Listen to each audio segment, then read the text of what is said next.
नारद जी ने बद्रिकाश्रम में सनक सनंदन सनातन सनत कुमार को बताया कि मैं उस नवयुवती के पास जब गया तो उस नवयुवती ने, ध्यान दीजिए, बहुत ध्यान देकर समझिएगा, 10 दिक्षु निरीक्षंती। अब सावधानी हो जाए, कथा खूब सुने हो और हम ही खूब कथा सुनाए हैं, लेकिन आज वही श्लोक इसलिए फिर बोल रहा हूं, जरा दूसरा अर्थ देख लो। बोले 10 दिक्षु निरीक्षंती रक्षितारम में बपुहु। बड़े बड़े महात्मा भूल कर बैठते हैं। बंबई में एक बिले पार्ला संन्यास आश्रम है, उसमें बड़े बड़े महात्मा जाते हैं, विद्वान जाते हैं, तो वहां सब बड़े बड़े सेठ साहूकार बैठ के कथा सुनते हैं। और वहां का नियम है, भागवत जी के महात्म की कथा सुनते ही मानो जान जाते हैं कि कितना आप जानकार हो। चलिए महाराज प्रणाम किए, चलिए आगे बढ़िए, अपना दक्षिणा लीजिए, हो गया, कथा सुन गए। क्यों? एक आपको बता दूं, तो नारद जी जब गए भक्ति माता के पास तो भक्ति माता से पूछे कि आप अपना परिचय तो बताएं, ये दोनों कौन हैं, ये लड़कियां कौन हैं जो आपकी सेवा कर रही हैं? तो उस नवयुवती ने अपना परिचय बताया कि उत्पन्ना द्रविणे साहम वृद्धिम कर्णाटके गता क्वचित क्वचिन महाराष्ट्रे गुर्जरे जीर्णतां गता। ये भागवत जी है, इसलिए कहा जाता है विद्यावताम भागवते परीक्षा। उस नवयुवती ने अपनी उत्पत्ति बताया कि मैं द्रविड़ देश में पैदा हुई और कर्नाटक में थोड़ा सा बढ़ी पली, और महाराष्ट्र में कहीं हमारा सम्मान हुआ, कहीं अपमान हुआ, लेकिन गुर्जरे जीर्णतां गता, गुजरात प्रदेश में जाकर के मैं जीर्ण शीर्ण हो गया। टीका में लिखा है, पढ़ लेना। आप गुजरात में ही संत हुए महाराज, इतने बड़े संत नरसिंह भगत गुजरात में ही हुए। अगर भक्ति वहां नहीं है, जीर्ण शीर्ण हो गई, तो वहां इतने बड़े भक्त कैसे हो गए? और प्रेजेंट में, आज वर्तमान समय में आदरणीय श्रीमान रमेश भाई ओझा जी कितनी दिव्य कथा कहते हैं भागवत जी की। अगर भक्ति वहां जीर्ण शीर्ण हो गई तो इतने बड़े विद्वान कहां कैसे वहां पैदा हो गए? इसका अर्थ ये नहीं है। बोले गुर्जरे जीर्णतां गता। गुजराती इतने सेठ, इतने धार्मिक होते हैं, उनके सामने अगर ये बात आए कि उनको दुख नहीं हो जाएगा कि हम भक्त नहीं है, ये अर्थ ही नहीं है। इसीलिए बाबा ने इशारा करके बताया कि जे गावैया चरित सम्हारे, जे गावैया चरित सम्हारे, जे गावैया चरित सम्हारे, जे गावैया चरित सम्हारे, जे गावैया चरित सम्हारे, जे गावैया चरित सम्हारे, ये ही ताल चतुर रखवारे, ये ही ताल चतुर रखवारे, जे गावैया चरित सम्हारे, जे गावैया चरित सम्हारे, ये ही ताल चतुर रखवारे, ये ही ताल चतुर रखवारे। संभालना है, बहुत सावधानी पूर्वक समझिएगा। वो नवयुवती 10 दिशाओं में ढूंढ रही है, हमको कोई बचाने वाला है, ध्यान देना। 10 दिक्षु निरीक्षंती रक्षितारम में बपुहु। अब इस प्रसंग को थोड़ा सा विस्तार किए, अब आगे जल्दी जल्दी सुनिएगा। ये कौन है? ये हमारे आपके जीवन की भक्ति है। और जब आपके जीवन से भगवान की कथा, भगवान का भजन और भगवान की भक्ति हट जाती है, तो जो शरीर में भक्ति माता हैं, ये 10 दिशाओं में खोजती हैं। 10 दिशा कौन है? एक तो है पूरब पश्चिम उत्तर दक्षिण चार कोण, कोण समझ रहे हो ना, नैऋत्य कोण, वायव्य कोण, अग्नि कोण, ईशान कोण, ये चार, और चारों दिशाएं 8, ऊपर और नीचे 10 दिशा हुआ ना।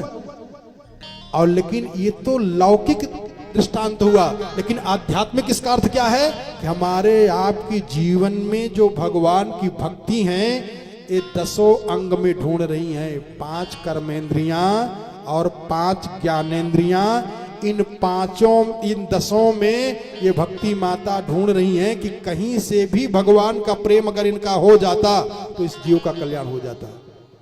बात समझ में आ रही है? जैसे किसी किसी के मन में आता है कि हम गाना सुने बढ़िया, और वही गाना सुनने का भाव अगर भजन में आ जाए कि हम भजन बढ़िया सुने और सब दुर्गुण उसके अंदर हो, लेकिन भजन सुनने की प्रवृत्ति बढ़ गई, बस कल्याण हो जाएगा। किसी किसी के मन में आता है कि चलो वहां घूम आए, ऋषिकेश घूम आए, जम्मू कश्मीर घूम आए, और अगर वही मन घूमने के लिए कह दिया कि चलो अयोध्या घूम आए, चलो वृंदावन घूम आए, तो ये जो घूमने का भाव आया वृंदावन में, अयोध्या में, प्रयागराज में, अब ये भक्ति जागृत हो गई, कल्याण हो जाएगा। कई लोगों के मन में आता है कि हम ये काम कर लें, हम वो काम कर लें, कल्याण हो जाएगा। किसी भी प्रकार से बात समझ में आ रही है? जो 5 ज्ञानेंद्रियां हैं, 5 कर्मेंद्रियां हैं। कई लोग पिक्चर देखते हैं, किसी हीरो हीरोइन को देखते हैं और वही दृष्टि बदल जाए, भगवान की मूर्ति देखने लग जाएं, राधा रानी महारानी की मूर्ति देखने लग जाएं, उनकी फोटो देखने का शौक बढ़ जाए, बस भक्ति माता जागृत हो जाए, कल्याण हो जाए।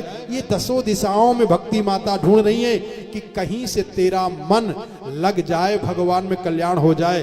भले तो तेरा मन कथा सुनने में नहीं लग रहा है, पूजा नहीं कर पा रहा है, पाठ नहीं, लेकिन कहीं से मन लग जाए। कितने लोग गंगा जी में जाते हैं स्नान करने, और जब तैरने लगते हैं तो बड़ा आनंद आता है। कहा दूसरे दिन फिर, तीसरे दिन फिर, धीरे धीरे आदत बन जाती, गंगा जी में नहाने का पुण्य मिलने लगता है। तो नारद जी ने कहा कि ये जो लड़कियां हैं ये आपकी कौन है, क्या लगती हैं जो सेवा कर रही हैं? कहा ये पवित्र नदियां हैं, गंगा जी हैं, जमुना है, पिपासा है, नर्मदा है, ये नदियां ये लड़कियों का रूप बना करके हमारी सेवा कर रही हैं। तो कहा कि आप रो क्यों रही हो?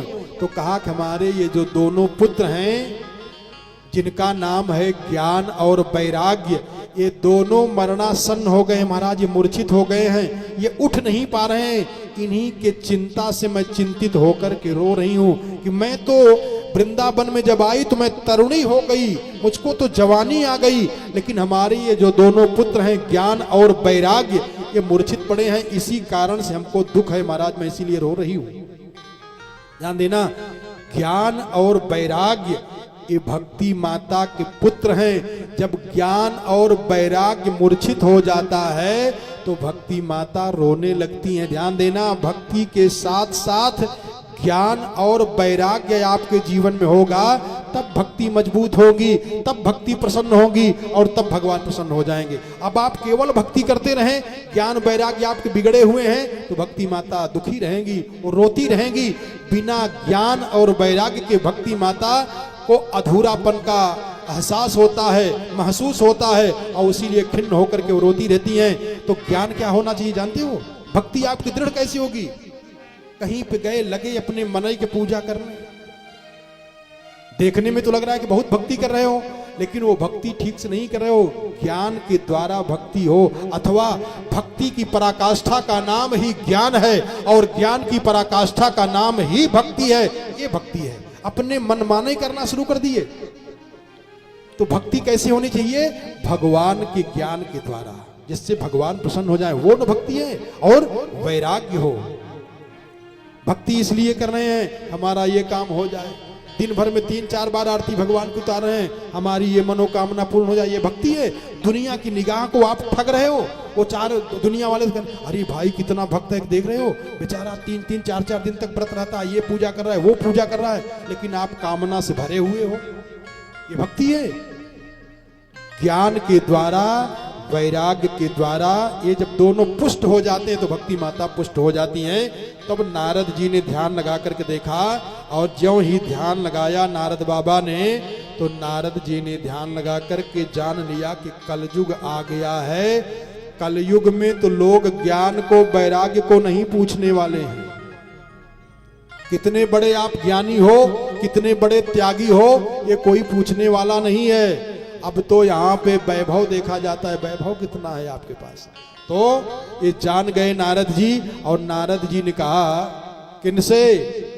भक्ति माता से, कि माता जी कलयुग आ गया है, इसलिए ज्ञान वैराग्य मूर्छित हो गए हैं। कहा महाराज ये कैसे कलयुग आया? कहा राजा परीक्षित ने कलयुग को लाया। तो भक्ति माता ने कहा महाराज जब जानते थे राजा परीक्षित तो कलयुग को क्यों आने दिया? तो बताए, कहा कलयुग में एक बहुत बड़ा गुण भी है। कलयुग में तो दोष बहुत है, लेकिन एक बहुत बड़ा विशेष गुण है। कहा क्या?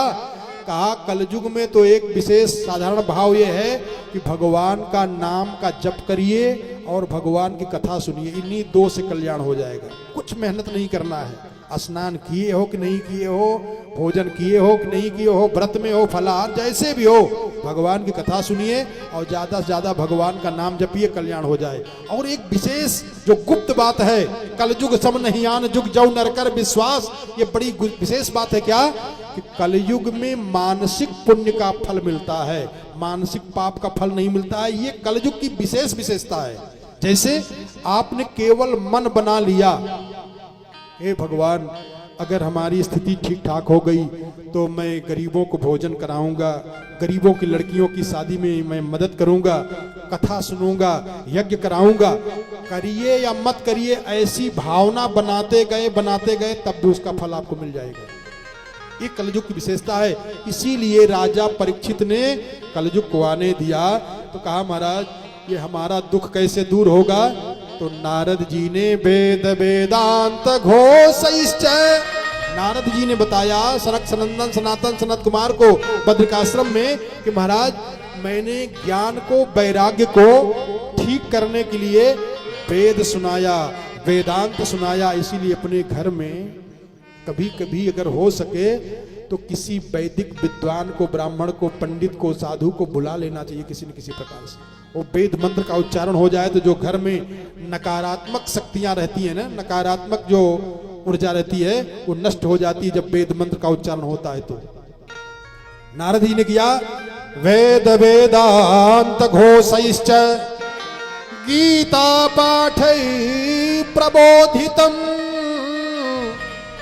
रे रे ज्ञानम प्रबोध्यता। ए ज्ञान उठ जाओ, अरे वैराग्य उठ जाओ।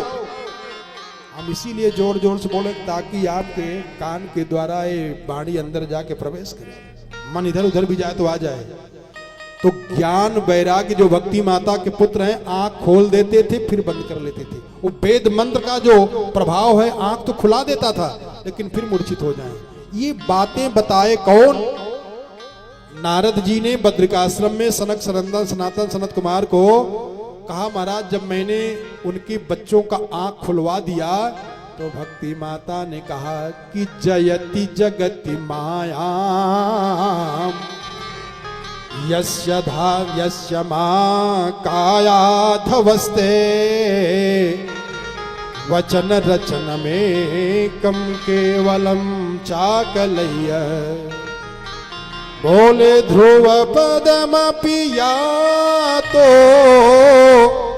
यत्कृपातो कृतोयम सकल कुशल पात्रम ब्रह्मपुत्रम नतास्मि। हे ब्रह्मा जी के मानस पुत्र मैं आपको प्रणाम करती हूँ। अरे आप ही ने तो कृपा करके कयाधु नंदन प्रहलाद को भगवान की प्राप्ति करा दिया। आप ही के कृपा के द्वारा महाराज 5 वर्ष के छोटे से बालक ध्रुव जी को भगवान की प्राप्ति करा दिया। तो आप कृपा करके हमारा भी दुख दूर कर दीजिए। ध्यान दें नारद जी ने क्या किया, बहुत सावधानी पूर्वक समझिएगा। ये सूत्र है, जीवन का सूत्र है, कथा से सीख लो। कोई आपके परिचित मिल जाए और दुखी हो, ये सूत्र पकड़ा दीजिए, दवा पकड़ा दीजिए, ठीक हो जाए। वो आपका जीवन भर गुणगान गाता रहेगा। कैसे क्या?